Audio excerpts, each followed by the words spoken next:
Major support for Out to Lunch is provided by the law firm of Jones Walker, established in 1937 with over 375 attorneys and offices throughout the U.S., providing a comprehensive range of services to a local, national, and international client base. JonesWalker.com.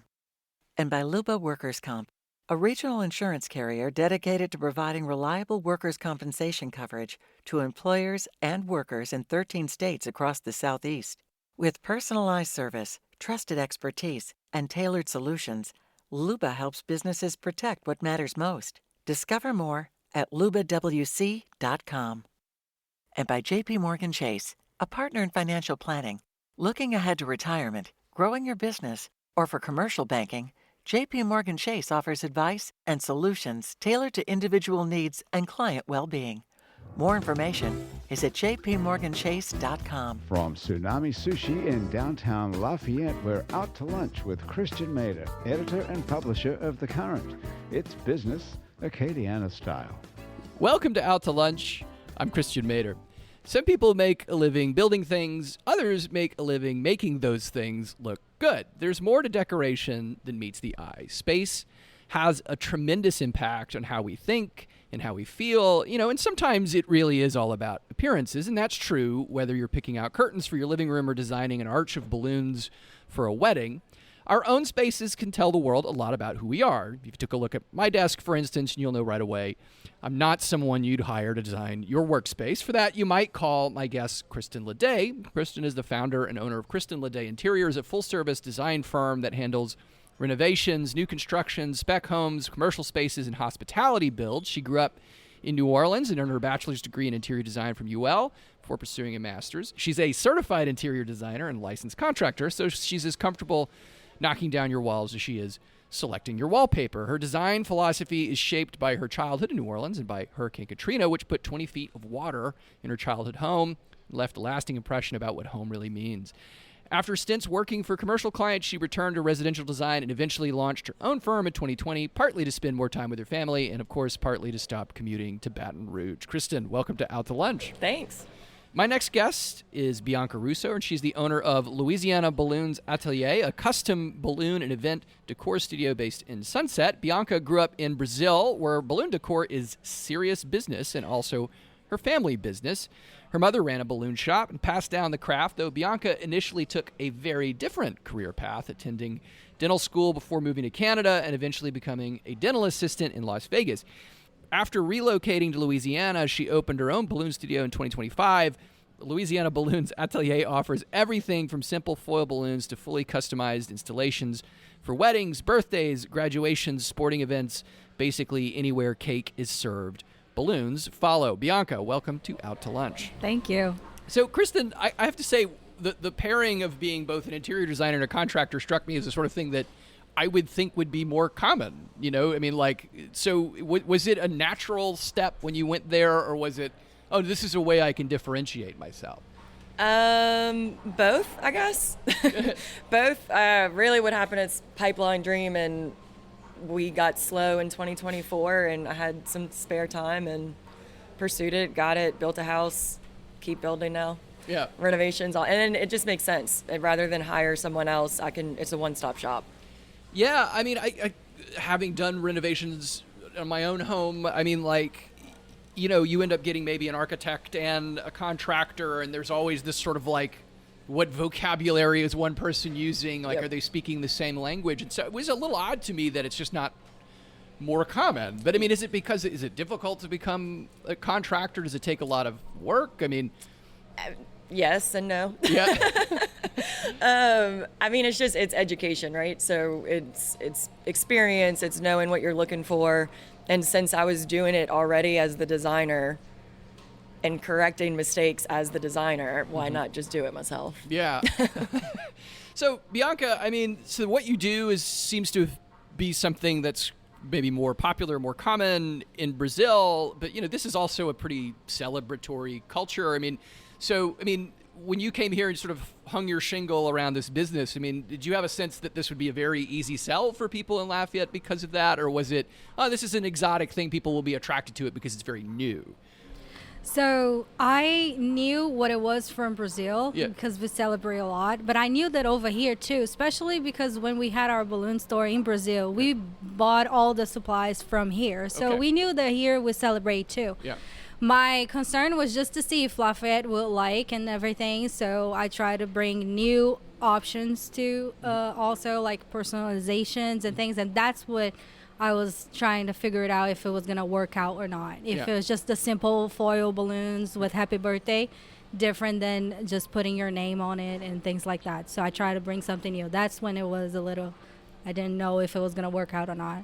So, like the customization sort of stuff that you're doing, I mean, is that almost like I'm picturing sort of these larger balloon structures? You know, people Right. can make arcs out of them. Maybe they get married in front of them. I mean, is that the thing? I mean, because like, I think sometimes people hear balloons and they're thinking, I'm going to hire somebody to do the foil balloon thing. But it sounds like you do more than that. Yes. So like Lafayette has a lot of decorators that does those arches Yeah. and all the garlands. Yeah.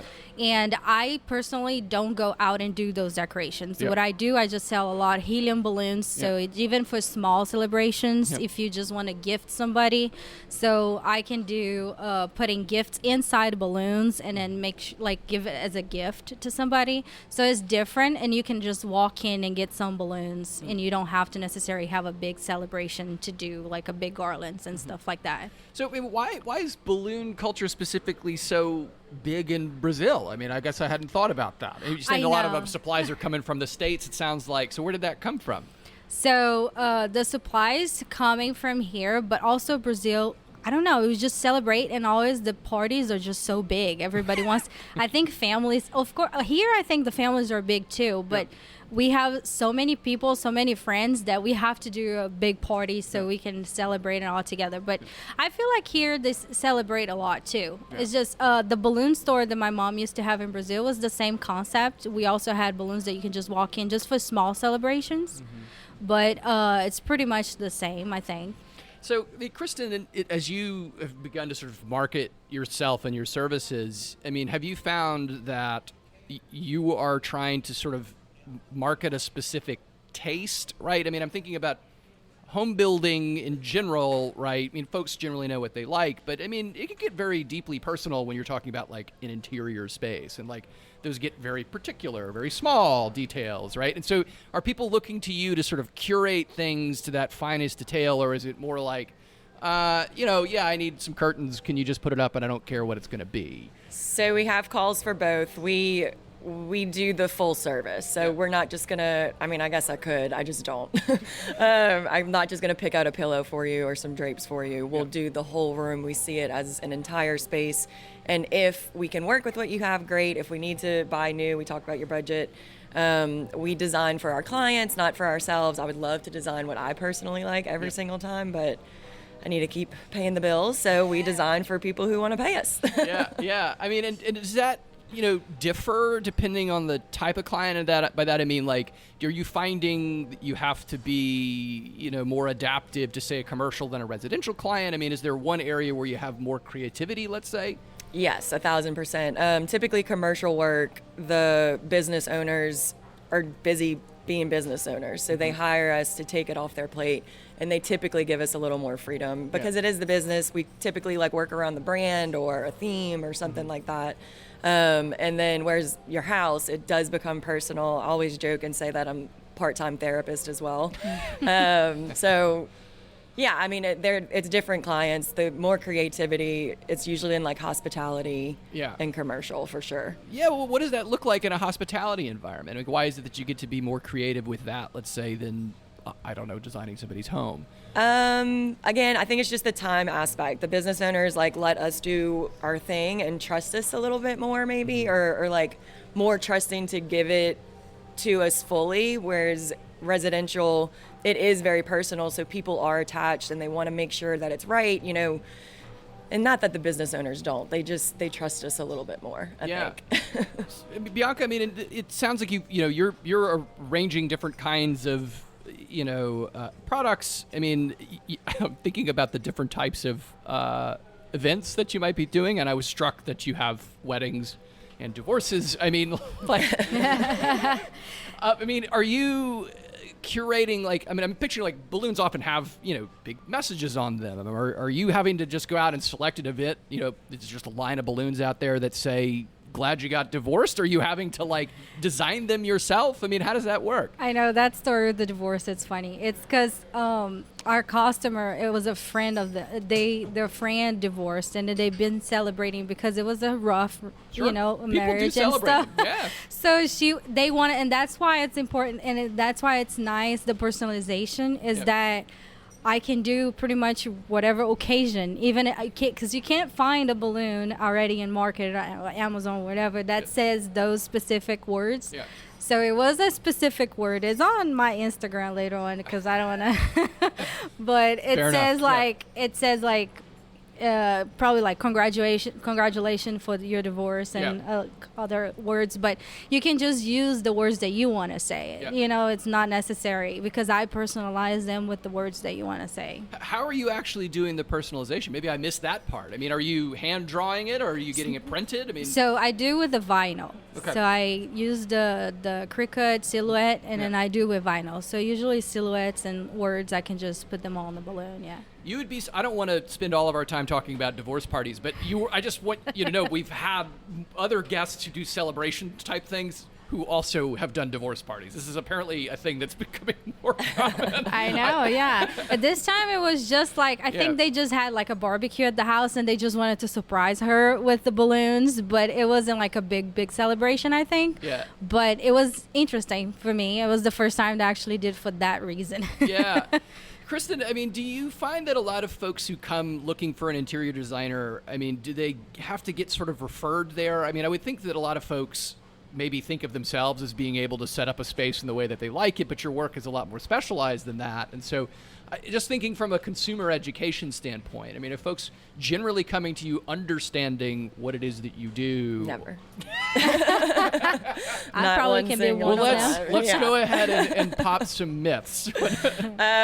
Tell us some things you do not do. So we are not decorators, we are designers. Yep. First and foremost, I have a bunch of letters behind my name, tons of years of education and debt for it. Like, I mean, we are designers. Yep. We know fire safety and health codes and all that stuff, and we make sure that your space is what you want it to look like, but also that it functions properly. Yeah. And then what was the question? I'm rambling. Well, I mean, to what extent do people understand what you do?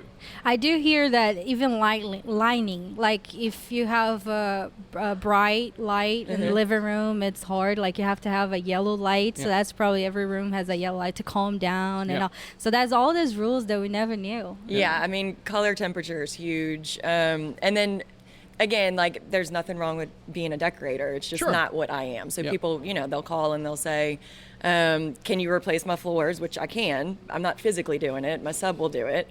But as a designer, we pick out the wall color and we also build the wall to make sure that it's structurally holding up your house. Whereas the decorator is picking out your paint colors and that's about it. How does that work in a more complicated environment where you may also have an architect? I mean, and this is coming from a place of not fully knowing where those lines tend to get drawn, but an architect, I guess, would build a wall, right? If you're doing the same thing, how does that end up getting divvied up in a plan? We work so the best way to do it for anyone who's thinking about building anything is you hire your architect, then you hire us. Do not skip the designer because the architects are very structural and that's fine. We look at the function of it, like, hey, your pantry is so far away from your garage, how are you getting your groceries to your pantry? And they're like, oh, good point, let's rearrange that. So I'll redline it, let's mark it up, send it back to the architect, they revise everything, eventually it's perfect. And then you bring in your builder somewhere in between that. We have referrals, we work with that congregation all the time. It's the best way to do it, in my opinion. I'm biased, but it's the best way to do it. It's seamless that way. You're allowed to be biased on this show. That's totally fine. Yeah. There's an element. So it's really about livability. I mean, you're really thinking about how people use space. 1,000%. Yeah, and maybe that's the big difference between decorating would seem purely aesthetic, whereas you're thinking about functionality. Yes, first and foremost, I'm a stickler for function. Yeah. because why not? And I have a question for you, because I noticed the other day, my mom just moved to a different apartment. The first apartment, the laundry was in the kitchen. And now the laundry is in the closet. I thought that was very functional. Like, you can just take your clothes off, you know, and then put it in the laundry already, so you don't have, like, baskets and stuff. Is that something that you think about, too? Like, the position of those things?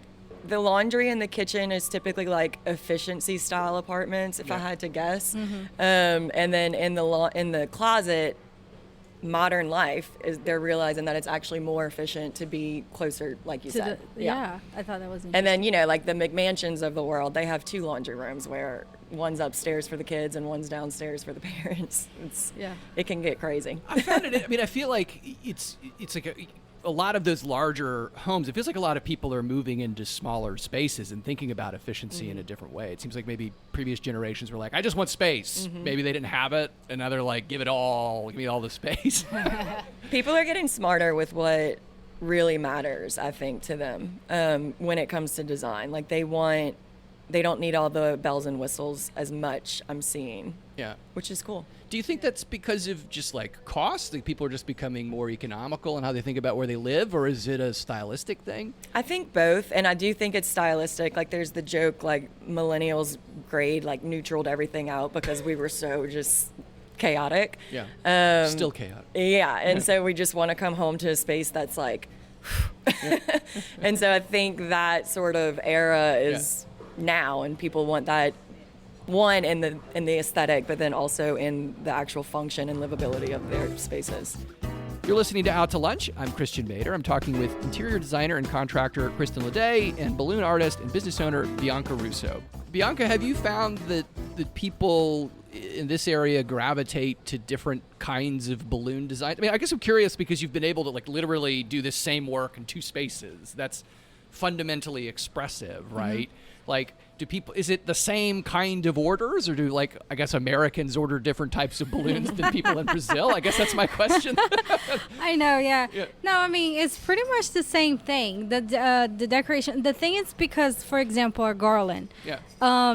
Especially now that they're starting to do this different size kind of garlands. Yep. Moms and people at home are starting to know and make it easier for them to do it themselves. Yep. So us balloon decorators, we need to be creative, right? So we need to create other things that's probably harder for them to do so we can get our money.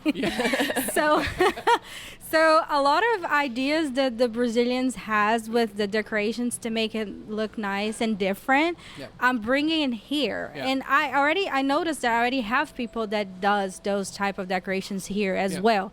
It's just I bring it here to Lafayette because I feel like Lafayette's still learning those new orders. But with me, I do like table arrangements that you can just put next to the cake or something like that. And that's something that I got that my mom used to do at her store, and that I wouldn't get that at Party City, for example, which is it closed already. So because over there was very easy and simple, which is just a foil balloon with helium. We do more like hands-on and make it a nice little arrangement so you can gift somebody. I mean, are you having to? I mean, so you mentioned earlier, for instance, having like vinyl print, machines. Like, are you having to invest in having a lot of equipment to make this stuff work, or like what do you need? No, not at all. I just have a silhouette machine that every mom has at home, I think, and it's just a craft machine. I don't need anything big. I mean, unless if I really wanted to have them print on the balloons, but it's kind of hard, and it comes from the fabrics and all that industry. But I don't need to get that big machines to get that done. And do you have to? I mean, I imagine you're using a lot of helium. I mean, is that? Yes. A lot of heliums. I think they like a lot the heliums, and I like too, because it brings some joy to it. If you add the helium, they'll be floating. A lot of kids love it. Some kids even ask, like, they try to blow with their mouth and expect them to be on the ceiling. But I think the helium, it's fun for the kids. Everybody loves it. So yes, a lot of helium. Yeah, I mean, is that something that gets more or less expensive? Like, is it a product that fluctuates in terms of cost? Yes, helium. They had a storage low in helium, so eventually they had to stop selling them. So pandemic was also hard, so they stopped selling them. So that's why we created the table arrangements that still look cute but without the helium. But now that it's back, we can use more the helium. But yes, they stopped. So after that, the price went up. So the cost of our balloons is pretty much for the helium and all the balloons. Krysten, going back a little bit more to your sort of dual hat, being a contractor and a designer. I mean, has that at any point, caused you to think, well, I'd like to do one and not the other, right? I mean, like, is one generally a better payday for you? Yeah. But so the contracting is the payday. Yeah. For sure. But I love the design. Yeah. So it's like the design aspect, I just don't ever see myself giving it up. Yeah. Is it actually, it just kind of feels like a stupid question. Is it actually difficult to manage both? Like sort of mentally? I mean, I guess as a person who's never built or done anything with his life, I mean, you go into this and I'm thinking like, you're kind of still working in the same space. I understand they're different tasks, but like, it would seem like if you're organizing subcontractors and making sure the right materials are added, I mean, that's a whole lot of work, but it's still very adjacent to what your brain is already thinking about. It's the same exact job, in my opinion. Okay. Some people may disagree with me, but it's exactly like you said. If I'm managing and doing all the planning anyway, what's the difference of just picking up the phone and scheduling it and making sure that they show up and do it? Like, I'm doing it anyway, so might as well get paid for it. Yeah. I mean, my sense is like that's a space that's probably some blue ocean for you too, right? I mean, you would seem to have a unique double skill set. Am I right there? Yeah, I mean, it's essentially design build. Yeah. Like I said, it becomes a one-stop shop versus having to like manage these different professions who all need to work together, et cetera, et cetera. So I take two people out of that equation essentially. Bianca, give us a sense of what your favorite things to create are. I mean, I know this is not a visual medium here. We're on the radio, but I mean, just to kind of describe for us what you like to do. I mean, give us a sense of what you do versus, say, like, I'm sure a lot of people, if they just want a balloon, they go to the grocery store, right? And you can still get it, like, when I was a kid at Albertsons or whatever. Like, so what am I coming to you to buy? So my favorite one to do is the arrangements, the table arrangements, because that has, I love designing the names, and somebody comes with because kids loves different things. So when you say, what do you want for your birthday party theme to be? And they wanted to mix, like all the Supermans and Minions. So they just try to combine it all together. So for me, it's nice to create that. I love creating. So the moms always come to me and say, hey, my son wants this. This is the colors. Please do something. And this is my budget. So do this something for me. And I was like, okay, great. And I love creating. So that's my favorite part of the store, and actually creating things. But I think if you come in, you're going to have, even like if you want to celebrate, give a gift to somebody and it's not a party, you can just walk in and give them a nice arrangement. They're always surprised, especially because I do deliveries, so I love to see their reactions too, and they love it. So you're pretty much coming in and ordering the balloons, whatever you want for every occasion, and I'll have it. Even if I don't have the same day, I'll have it. If you order in advance, I'll have it. So I'm so glad I met you today and not yesterday. My kids' school has a Macy's Day Parade on their like scooters and bikes. Yeah, that's all. And I had to go get a Barbie and a monster truck. See? Yesterday. Yes. So I do have a lot of balloons that you can just walk in, and I have options. But if you need a monster truck and you tell me in like a week in advance, I'll have it. Get your contact before I leave. Have you considered like adding other, celebratory decoration items to your line? Like, because you're already kind of making this contact, moving a floral arrangements or whatever it is. So this is the good thing about having a storefront, right? It's that a lot of decorators don't have them, but I have a storefront, so I'm able to partner with other people that does party things. So for backdrops, for example, I have somebody that I'm working with that he's just going to do all the backdrops, and he's going to leave at the store, and then if somebody asks for it, it's right there. And I have the banners also, somebody that is doing all the drawer banners, and I can partner with people, and I don't have necessary to have the hard work and have to do them, because I only know what to do. It's the only thing I know to do is balloons, so I'm not going to try to draw anything. So I have those options to have people partner with me, so that way if somebody walks in and say, oh, by the way, do you know where I can get a table and rent tables? Do you know where I can rent a backdrop since you sell the balloons?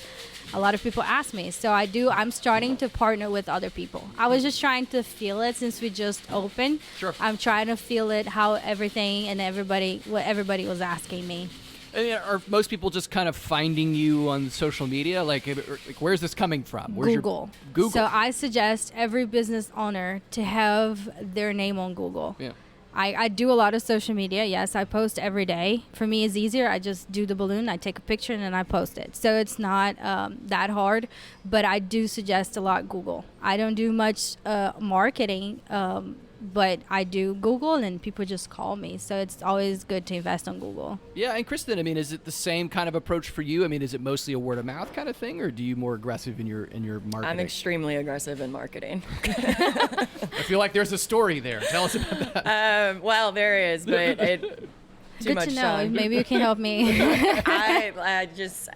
So when I first started, none of the designers, none of the architects, nobody was advertising. So for me, I was like, I need to beat them to the punch. And like my friends who are designers, they get mad at me because I'm on billboards, I'm in magazines. I do social media a ton, I do podcast, like I do everything. And they're like, you need to chill out because we have to do it now. And I'm like, no, I'm like, it's the only way, like I'm separating myself and I'm standing out more than you. So yeah, I'm not going to stop. Whatever you're doing, we're all just trying to stand out in the marketplace. So, I mean, who can really fault you for that if you're just trying to find success? And I wish both of you tons of success in your work. Krysten and Bianca, thank you for joining me today on Out to Lunch with Acadiana. Thanks. Thank you. My guests on Out to Lunch Acadiana today have been Krysten Ledet of Krysten Ledet Interiors and Bianca Russo, owner of Louisiana Balloons Atelier. We edited this conversation to fit our time slot here on KRVS. You can also catch the show each week by subscribing to the Out to Lunch Acadiana podcast on your favorite app or at itsacadiana.com. If you want to see what we all look like, photos from today's shows are on our social media and website. These photos were taken by Astor Morgan. You can find more of Astor's work at astormorgan.com. Out to Lunch Acadiana is a production of I&O Broadcasting for itsacadiana.com and KRVS 88.7 FM. The producer of our show is Grant Morris. Our technical producer is Eric Merle. Our associate producer is Leah Urdialis. Today's show was engineered by Dylan Babineau. I'm Christian Mader. I'm the editor of The Current, Lafayette's nonprofit newsroom. And to get the scoop on Lafayette, head over to thecurrentla.com. Sign up for our free newsletter. We'll see you next time for more business and conversation on Out to Lunch Acadiana. See you then. Out to Lunch Acadiana was recorded live over lunch at Tsunami Sushi on Jefferson Street in downtown Lafayette. Tsunami is open Tuesday through Saturday for lunch and dinner, serving sushi, sashimi, salads, and authentic Japanese grilled dishes. Tsunami welcomes casual dining or reservations. More information at servingsushi.com. Major support for Out to Lunch is provided by the law firm of Jones Walker. Established in 1937 with over 375 attorneys and offices throughout the U.S., providing a comprehensive range of services to a local, national, and international client base. JonesWalker.com. And by Luba Workers' Comp, a regional insurance carrier dedicated to providing reliable workers' compensation coverage to employers and workers in 13 states across the Southeast. With personalized service, trusted expertise, and tailored solutions, Luba helps businesses protect what matters most. Discover more at lubawc.com. And by JP Morgan Chase, a partner in financial planning. Looking ahead to retirement, growing your business, or for commercial banking, JP Morgan Chase offers advice and solutions tailored to individual needs and client well-being. More information is at jpmorganchase.com. Mitchell Foreman wrote and performs all the music on Out to Lunch. You can hear Mitchell's music anywhere great jazz is sold or streamed, and at mitchellforeman.com.